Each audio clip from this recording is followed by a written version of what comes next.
Part 1. The moment after losing. It's over. The bet is gone. The number missed by half a point. The reel stopped one symbol short.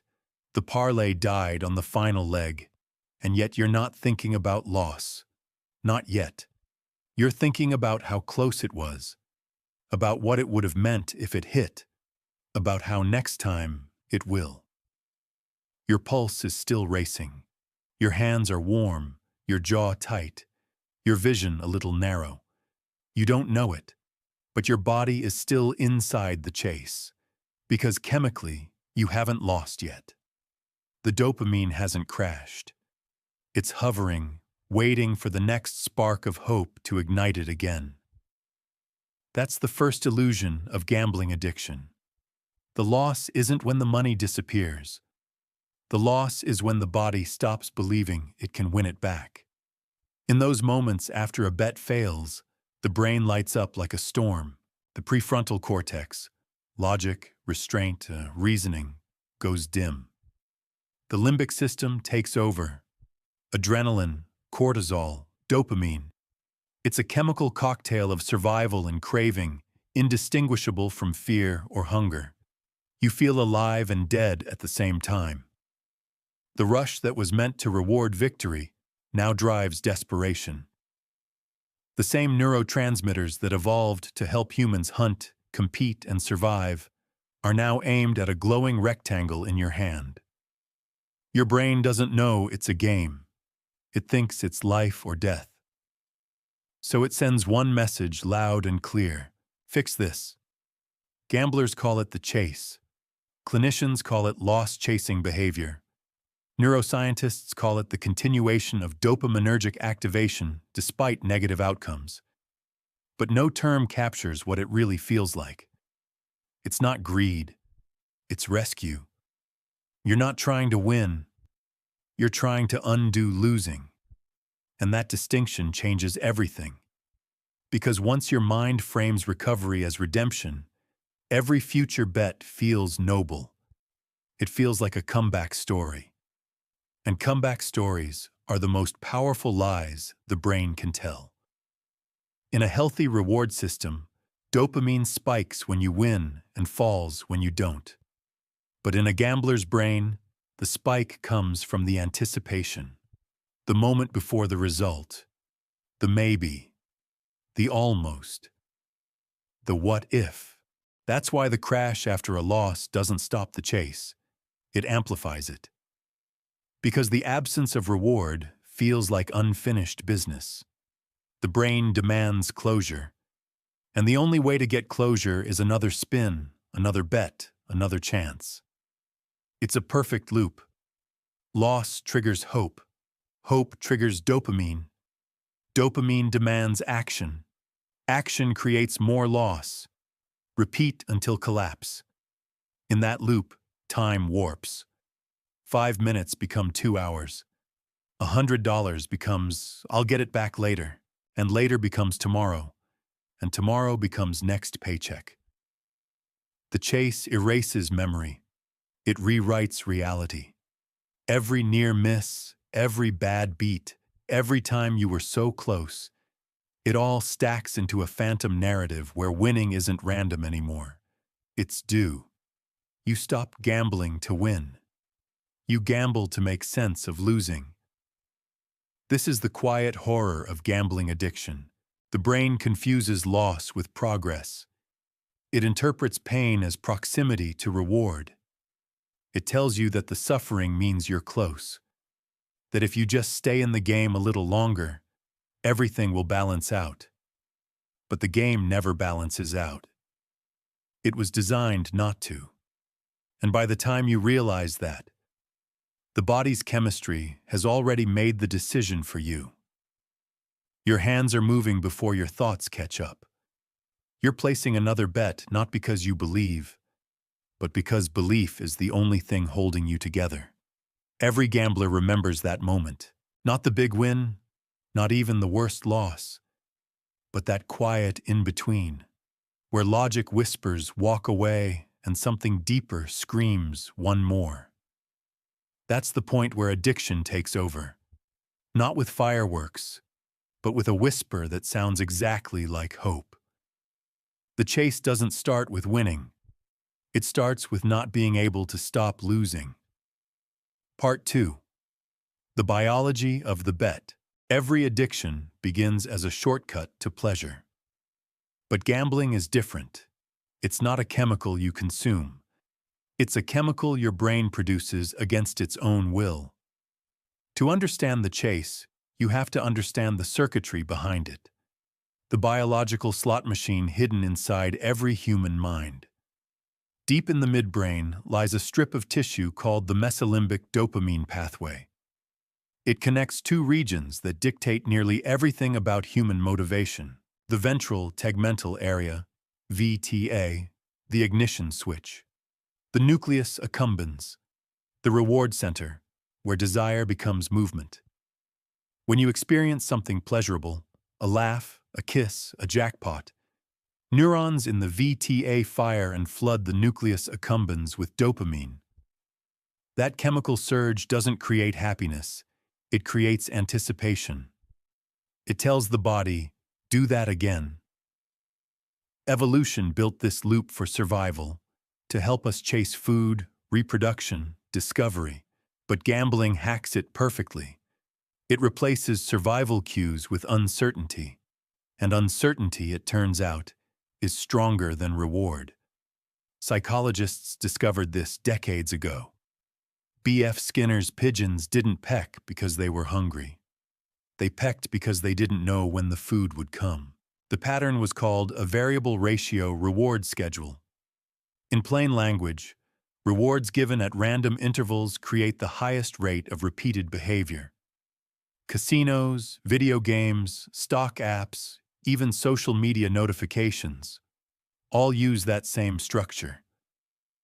It's why slot machines pay out unpredictably, why sports betting odds change mid-game, why the next swipe might be a match. Your brain interprets randomness as potential, and potential is addictive. When a gambler places a bet, dopamine spikes before the outcome, not after. That's the biological twist that turns risk into obsession. The reward system fires hardest in the anticipatory phase, when the outcome is uncertain but the fantasy is alive. Neuroimaging studies show gamblers' reward centers light up the moment a wager is made, then crash regardless of win or loss. It's the expectation that feels good, not the result. The body learns to crave suspense. That's why even after devastating losses, the gambler's mind whispers one more. It's not chasing money. It's chasing that anticipatory high. In the 1980s, neuroscientists at University College London discovered the near-miss phenomenon. When gamblers saw two matching symbols and a third just off the line, their brains reacted as if they'd almost won. Functional MRI scans revealed activation in the same dopamine circuits as actual victories. In other words, almost winning feels biologically like progress. That's the trap. The system rewards you for failure, as long as it looks like success. Casinos turned that quirk into an art form, spacing near misses with surgical precision to keep players suspended between loss and hope. Sports bettors feel it when the final leg of a parlay misses by inches. Poker players feel it when they fold the hand that would have hit. Each near miss burns itself into neural memory, convincing the brain it's learning, improving, getting closer. It's not. It's conditioning. Humans are wired to associate repetition with mastery. When you practice a skill, dopamine reinforces progress, a perfect evolutionary design. But gambling fakes that feedback. The brain mistakes random outcomes for skill-based results. That's why a losing streak feels like a training montage. You think you're adjusting, adapting, reading the field, when in reality, the odds never move. That cognitive glitch, known as the illusion of control, turns statistical chance into emotional certainty. It's the reason traders double down, poker players tilt, and bettors convince themselves the next one is their time. Dopamine isn't the only chemical at play. When risk enters the equation, adrenaline surges, sharpening focus, quickening the pulse. Cortisol joins in to manage stress. Together they create the electric tension gamblers describe as the rush. In moderation, that cocktail enhances performance. But in excess, it hijacks rational thought. During high-stakes play, the body is in a fight-or-flight state. Blood diverts from the prefrontal cortex, the reasoning center, to muscles and reflexes. It's not analysis, it's instinct. That's why gamblers often say they blacked out or weren't thinking. They weren't. Their biology was. Each win, near miss, and emotional spike leaves a biochemical footprint. Neurons that fire together, wire together. The brain's golden rule of learning. Over time, those connections solidify into a feedback loop where cues trigger cravings automatically. The sound of coins, the buzz of a phone, the phrase "lock of the week" all become keys to the same neural lock. Even after months of abstinence, one cue can reignite the entire circuit. That's why relapse feels instantaneous. It isn't a moral failure. It's a memory firing. Eventually, the system rewires itself. Dopamine receptors downregulate from overstimulation. What once produced excitement now barely registers. You need bigger bets, longer sessions, riskier plays just to feel normal. This is the tipping point where the chase stops being optional. It's not about pleasure anymore. It's about relief from emptiness. The brain isn't chasing joy. It's avoiding withdrawal. That's the biological architecture of gambling addiction. A loop built on anticipation, amplified by randomness, sealed by memory, and sustained by chemical exhaustion. It's not weakness. It's wiring. And unless something interrupts that wiring, the chase doesn't end.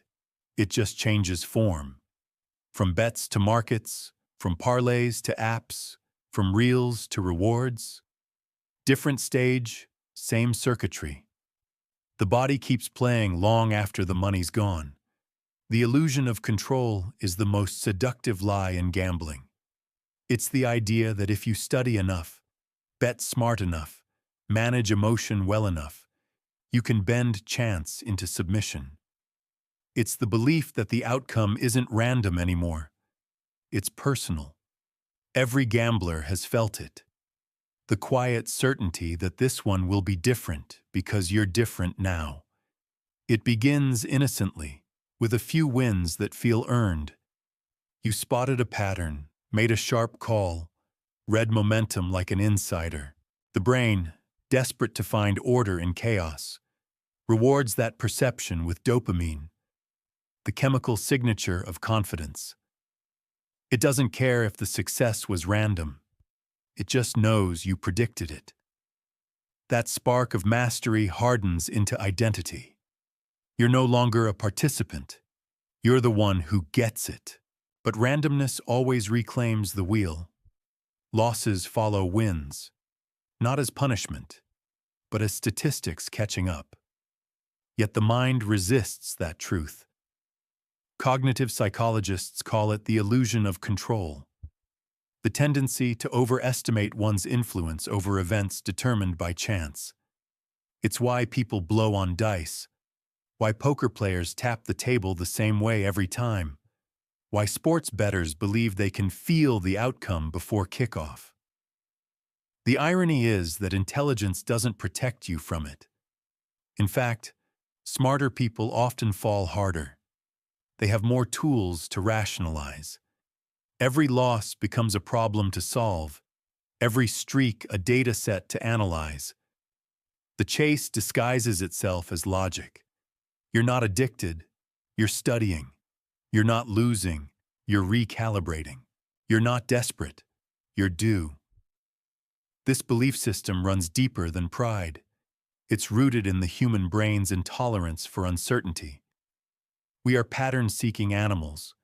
Evolution trained us to link cause and effect even where none exists, because missing a real pattern could have meant death. That ancient instinct, once useful for survival, now fuels delusion.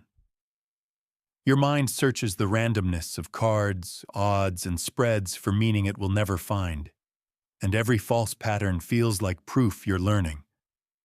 The gambler's fallacy is born from that same circuitry. When something happens less often than expected, we assume it's due. If a roulette wheel lands on black 5 times in a row, the next spin must be red. The prefrontal cortex, the part of the brain that calculates probability, knows that's false. But the emotional brain whispers otherwise, and emotion wins. In that whisper lies the whole architecture of addiction, the feeling that you can outsmart the math because you feel the rhythm. In studies of compulsive gamblers, researchers found that even after being shown that outcomes were random, participants still bet as if their decisions mattered. The moment they felt on a roll, their neural activity shifted from analytical regions to reward circuits. They weren't thinking anymore. They were predicting through emotion. Confidence itself became intoxicating. That's why gambling doesn't just distort money. It distorts time, reality, and self-perception. After enough cycles of risk and relief, you stop remembering which outcomes were skill and which were luck. You remember only the ones that confirm your narrative. The wins prove you're good. The losses prove you're close. Either way, the story always ends with one more bet. This illusion also feeds a dangerous kind of hope. Because if you believe you control the outcome, then losing isn't failure. It's unfinished work. That hope is what keeps people glued to screens at 3 a.m., convinced they can think their way out of chaos. The more they lose, the more personal it feels, and the deeper the trap becomes. What was once chance now feels like destiny. Gambling operators understand this perfectly. They don't fight the illusion of control. They nurture it. They design interfaces that mimic analytics dashboards, filled with graphs and stats that make you feel informed. Sportsbooks feed bettors a constant stream of insights, hot streaks, and trends. Slot machines flash skill-based mini-games that imply precision matters. Everything is staged to keep you believing that discipline can beat randomness, that the right data will outsmart fate. It never will. Underneath the glow and statistics, every outcome still follows probability. The house edge is constant, the randomness absolute. But belief is stronger than math. Gamblers don't chase numbers, they chase meaning. And meaning, once attached to luck, becomes impossible to surrender. That's why people return after swearing off forever. Not because they forgot the pain, but because they remember the sense of control. The moment when the world seemed predictable again. When they were the ones making sense of chaos. Control, even imaginary, is intoxicating. And the addiction doesn't end when the money does. It ends when the illusion finally breaks. When that day comes, when the gambler looks back and realizes that all their effort, all their study, all their obsession never once changed the math. There's a strange silence that follows. It's not relief. It's mourning. The illusion dies, and with it, the identity that believed. That's the cruelest truth about gambling. You can't beat the game because the game was never against you. It was always inside you, wired into the need to predict, to master, to make randomness make sense. You don't lose to chance. You lose to control itself. There comes a point in every gambler's story when the outside world fades. The lights blur, The hum of machines or the silence of the phone fills the air, and something inside clicks into autopilot. You stop making decisions. You start performing them. This is the trance, the machine zone, the space where gambling stops being a game and becomes an environment. It begins slowly. You tell yourself you'll play for 10 minutes, maybe one session, just until you feel better. But 10 minutes dissolve unnoticed. Your breathing steadies, your posture locks in. Losses no longer sting. Wins barely register. All that remains is repetition. Neuroscientists call this dissociative absorption. The prefrontal cortex, the command center of planning and reflection, quietly powers down.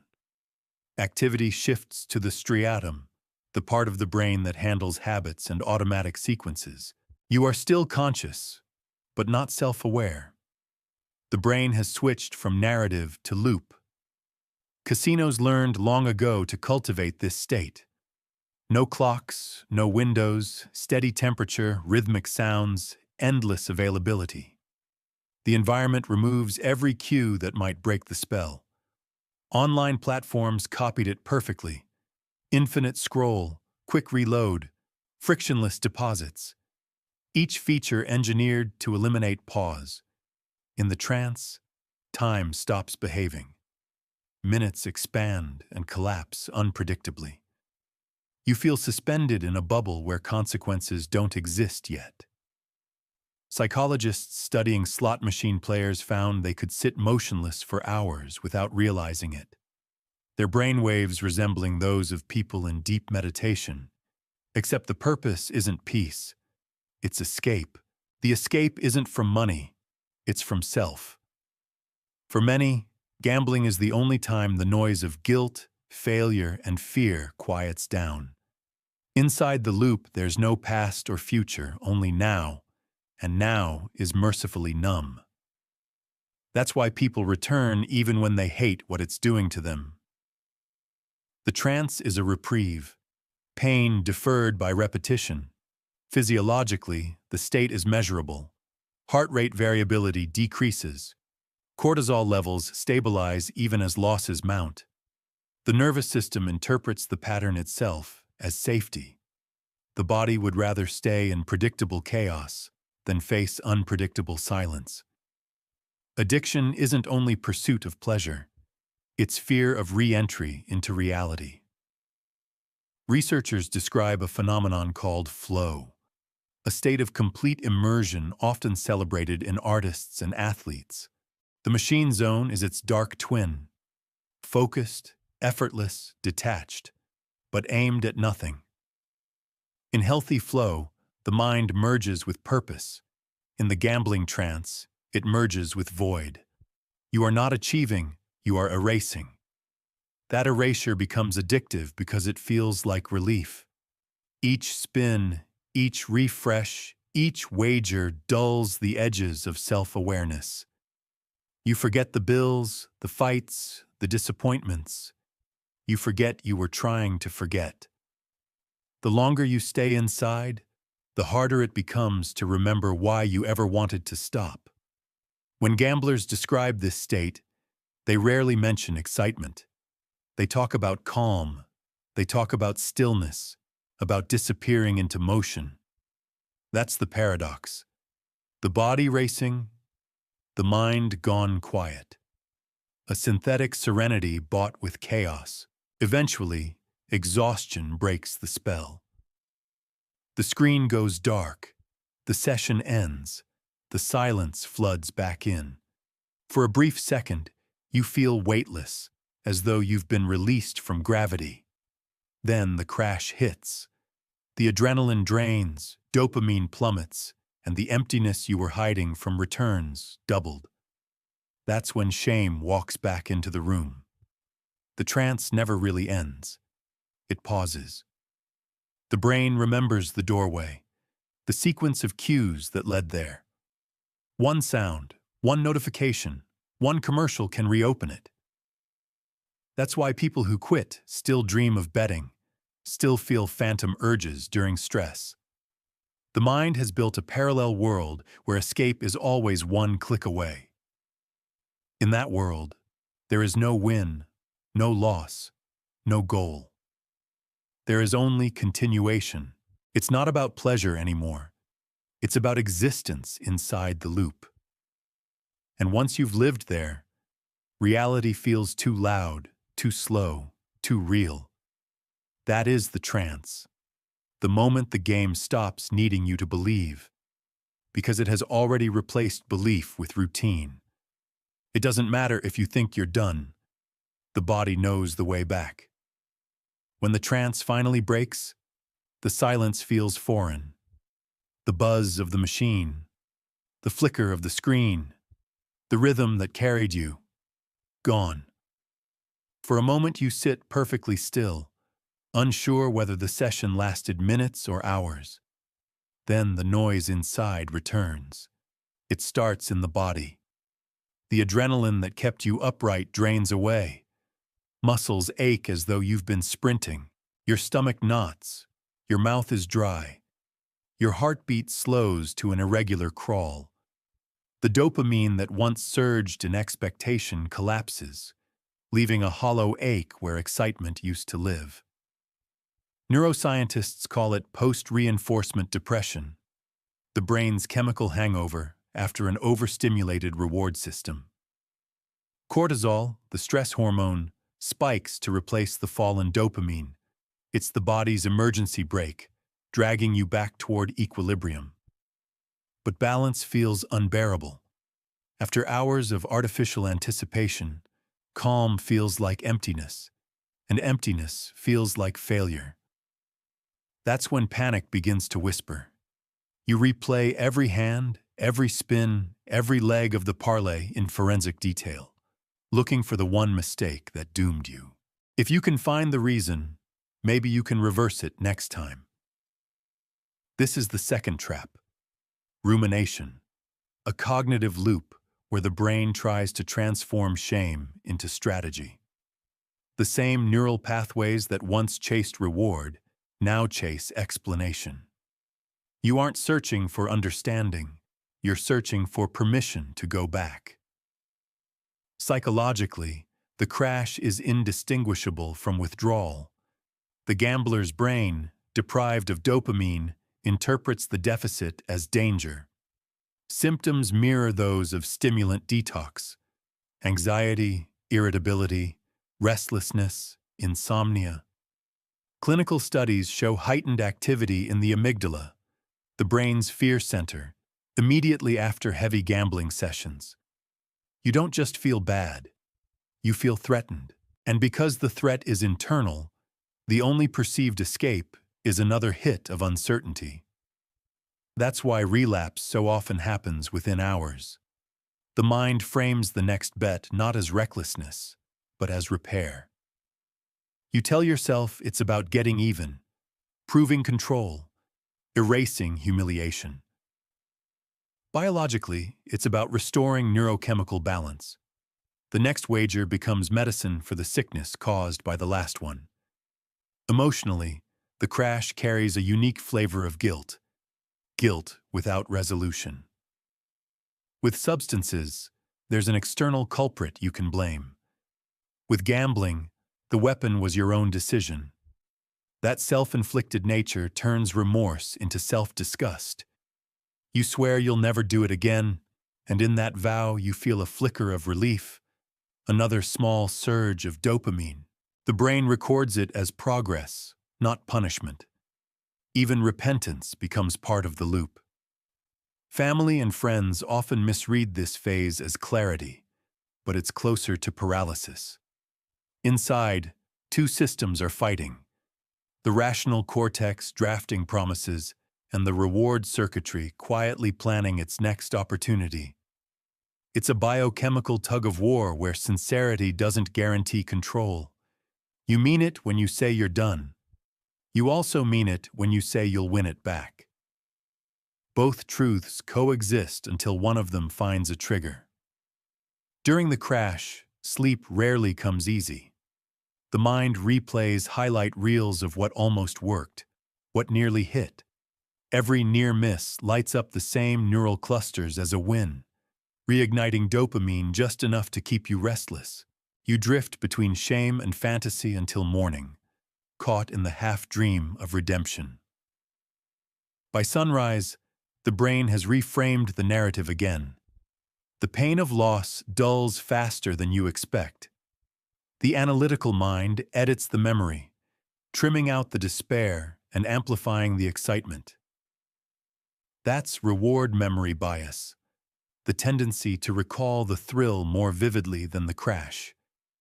It's nature's cruel attempt to protect you from trauma, and it ensures you'll return to the very thing that caused it. For most gamblers, this cycle, trance, crash, resolve, relapse, becomes the heartbeat of addiction. It's not the money that keeps them trapped.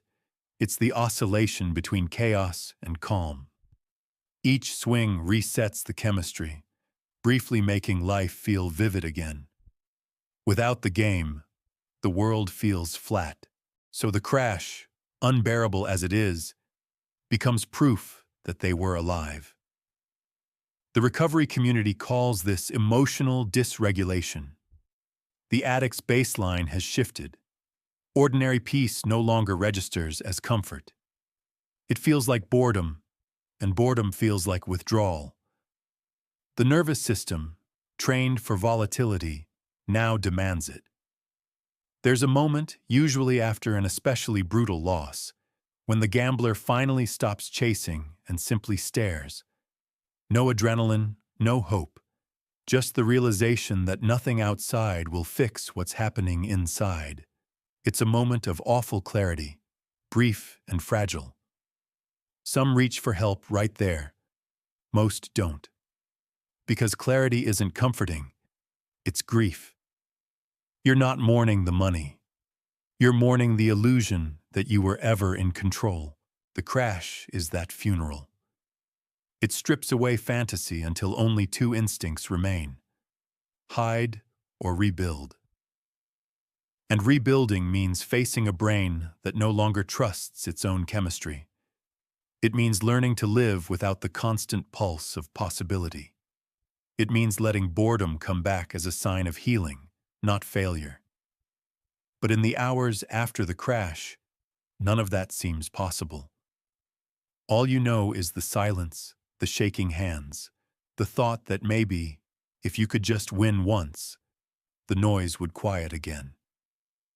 That's how the next chase begins, born from the ashes of the last one, powered by the same circuitry that swore it was finished.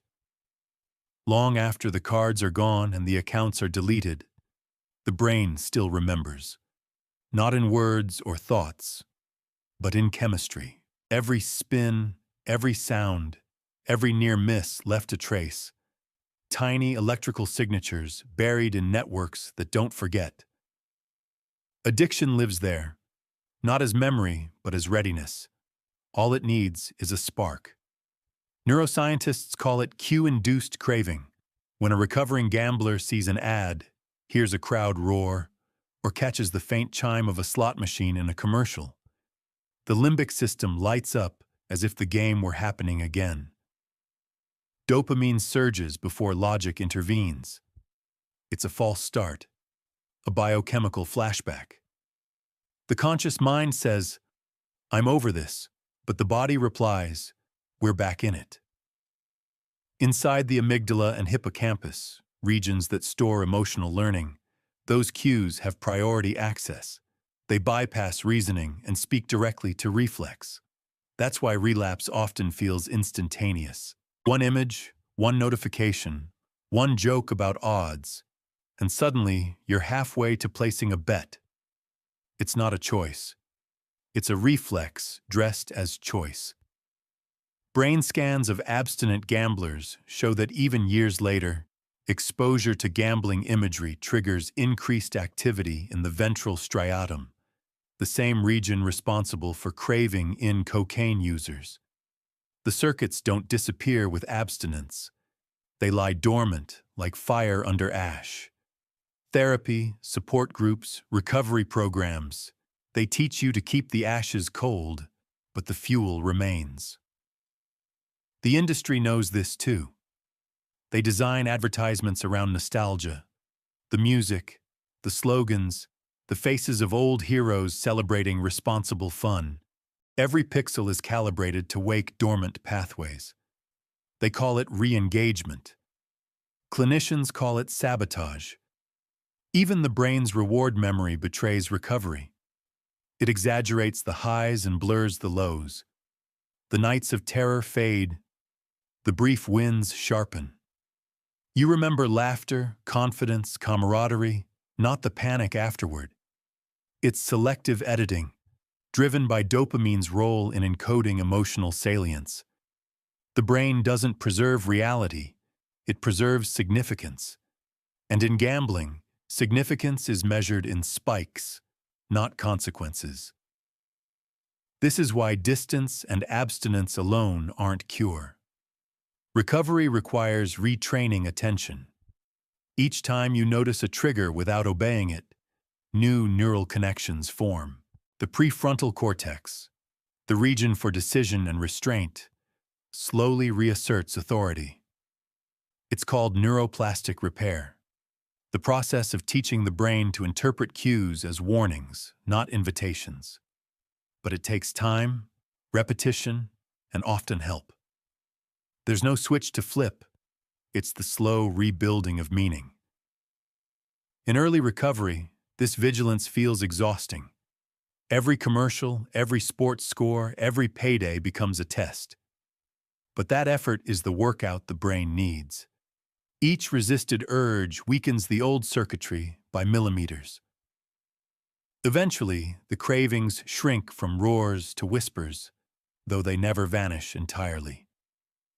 Some people describe sudden flashbacks, brief, vivid sensations of betting even while doing something mundane. A flicker of adrenaline, a phantom sound, a microburst of hope. It lasts seconds, then passes, leaving confusion behind. Those moments aren't relapse. They're echoes of the wiring that once defined survival. Acknowledging them without action is how new pathways solidify. The tragedy is that most people misinterpret these echoes as failure. They think craving means weakness, when it actually means the brain is healing through confrontation. Recovery isn't silence. It's noise you learn to endure without responding. The craving that once commanded becomes background hum. You stop fighting it. You start outlasting it. Still, the system that remembers also remembers relief. In times of stress or loneliness, the old promise resurfaces. One win could fix it all. That fantasy doesn't die easily because it was never logical. It was sensory, emotional, spiritual. It was hope distilled into chemistry. And chemistry doesn't negotiate. It repeats.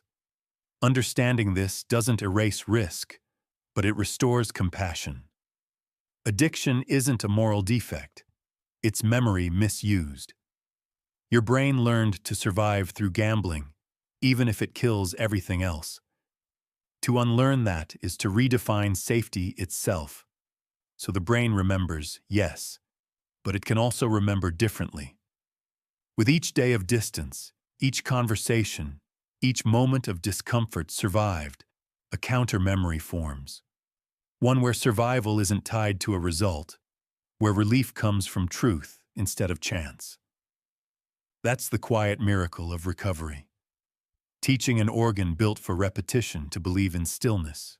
And in that stillness, a strange peace returns. Not the manic thrill of winning, not the relief of losing, but a gentler signal, proof that you can live without the chase and still feel real. The old memories stay, but they lose their authority. They become history, not prophecy. The brain remembers everything, but it can learn what to ignore. Recovery doesn't begin when the gambling stops. It begins when the gambler realizes that stopping isn't the same as healing. For a while, the absence of betting feels like progress. The accounts are closed, the apps deleted, the notifications silenced. Friends congratulate you. Family exhales. But inside, the chemistry still waits, pacing like an animal behind glass. The world praises abstinence because it looks clean. But recovery isn't clean. It's messy, uneven, humiliating. It's the slow realization that you can quit gambling and still think like a gambler. You can still crave risk, chaos, instant relief. You can still treat relationships, work, and emotions like bets to be won or lost. The game changes form. The wiring stays. Addiction is a language the brain doesn't forget.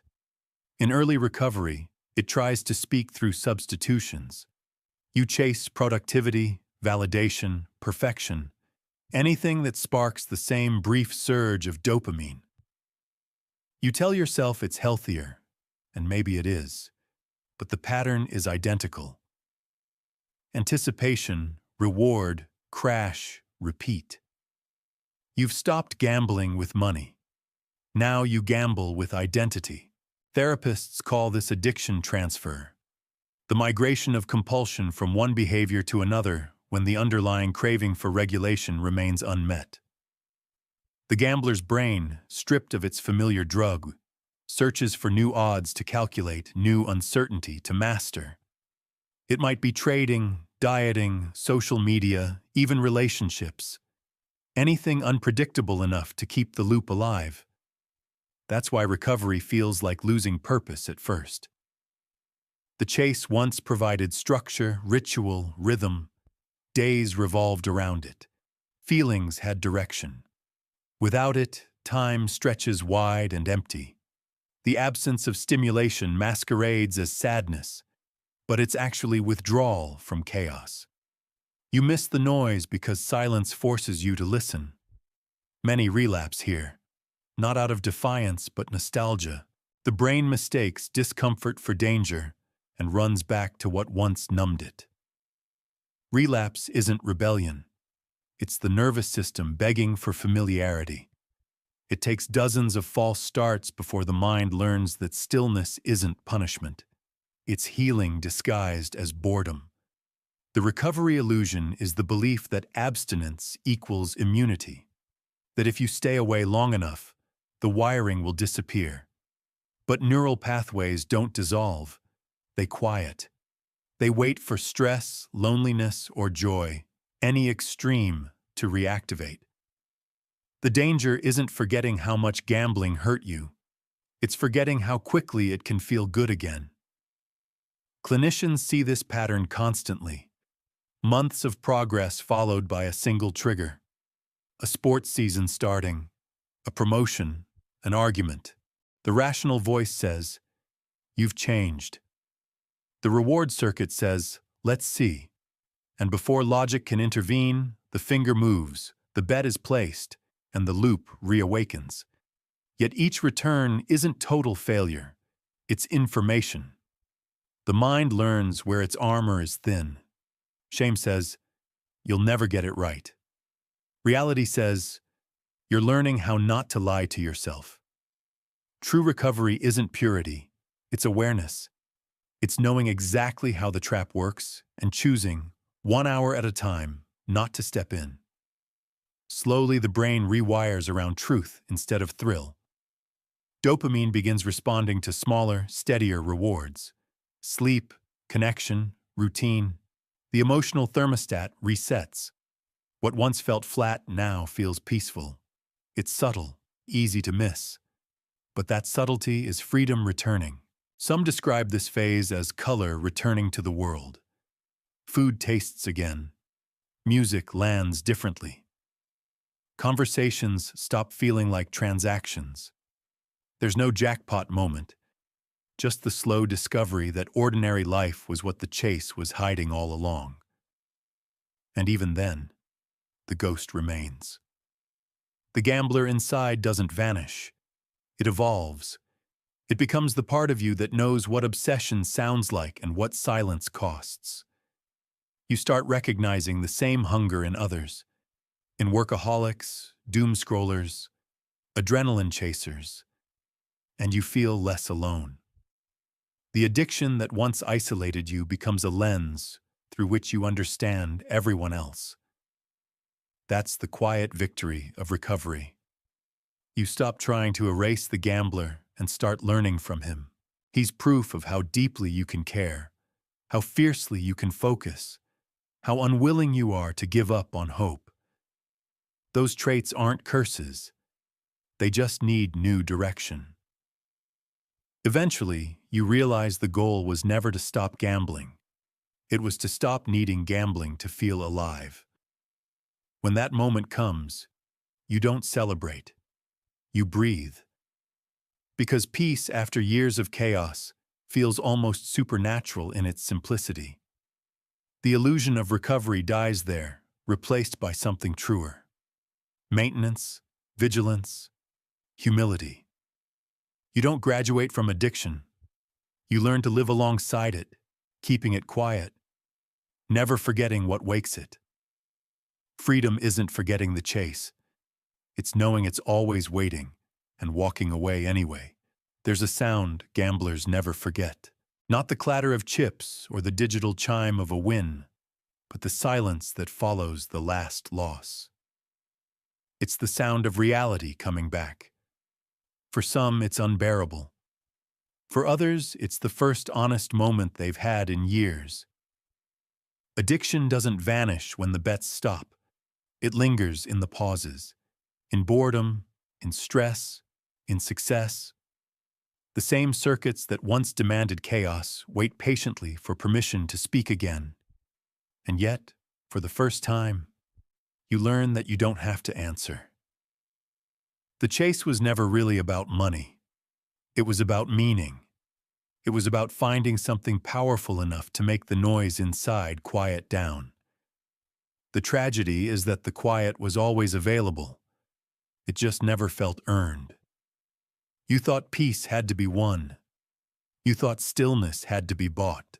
But the real win is realizing that nothing external can complete what was never missing, only ignored.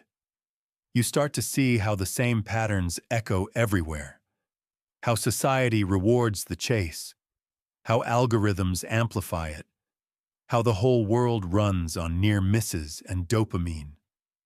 You weren't weak. You were human in an inhuman system. You were responding exactly the way you were designed to. That understanding doesn't erase the damage, but it gives it meaning. The pain becomes evidence, proof that you survived something engineered to destroy you from the inside out. And survival, in this context, is rebellion. So you keep rebuilding, slowly, one ordinary moment at a time.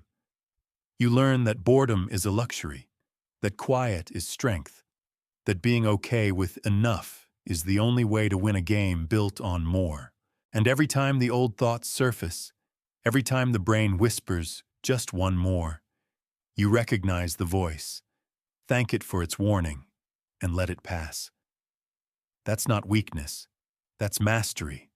The chase isn't over. It never will be.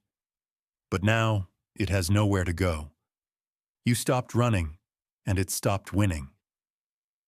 If this story resonated, if you've seen yourself in these words or someone you love, don't disappear back into the noise. Subscribe to Winning Without Wagers. Because understanding gambling isn't just about recovery. It's about waking up to the system that profits when you stay asleep. Every week, we uncover another layer of the world's most profitable addiction. The tactics, the psychology, the hope that survives beneath it all. Join us. Learn the game they don't want you to see, and start taking your mind and your life